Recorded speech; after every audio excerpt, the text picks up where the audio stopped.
Morning. Hey, this is Mark coming to you from Baker's Green Acres. It's a Sunday morning and it's 5 degrees out, so it's a chilly one, but it's kind of still. So it's, it's not great for sunbathing or anything, but it is better than it's been. We've had a really, really cold snap, and that means like about 5 days of it hovering down around zero. It's whatever it is today, single digit, 5 or 7 or whatever, but we are on the upswing, so we're gonna have some warm days coming, and I mean 20 to 27, 28, things like that. That's on the horizon. And I am thinking that I'll take this opportunity to talk about really cold weather and farming and some of the things that are kind of second nature to me now, but it took a while to learn them. And I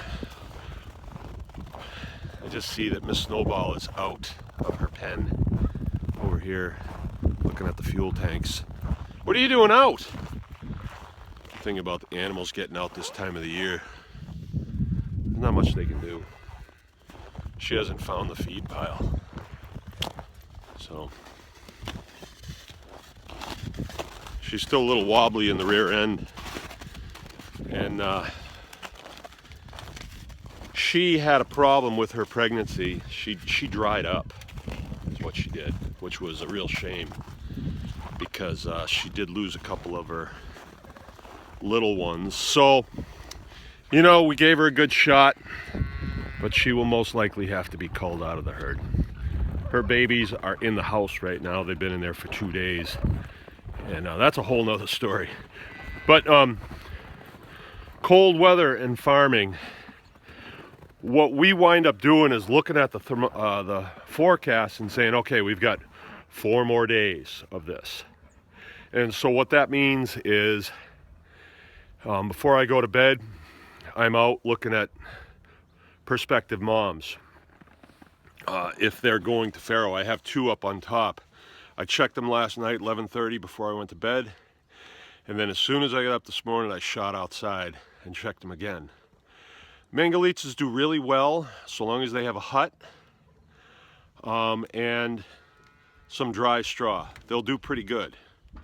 But when it gets down to 5 degrees and a wet baby comes out, their chances are probably cut in half when it's that cold.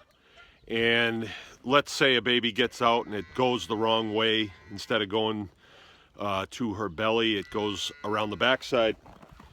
That guy can get pretty cold, and if I catch it, I might just be able to bring that baby in the house and get it up to speed, and then bring it back out with the mom, and we'll be okay.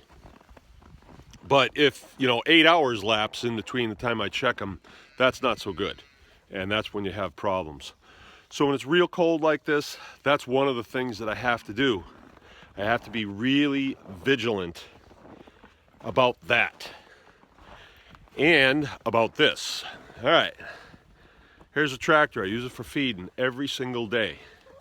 I have to take very good care of it, or it's diesel.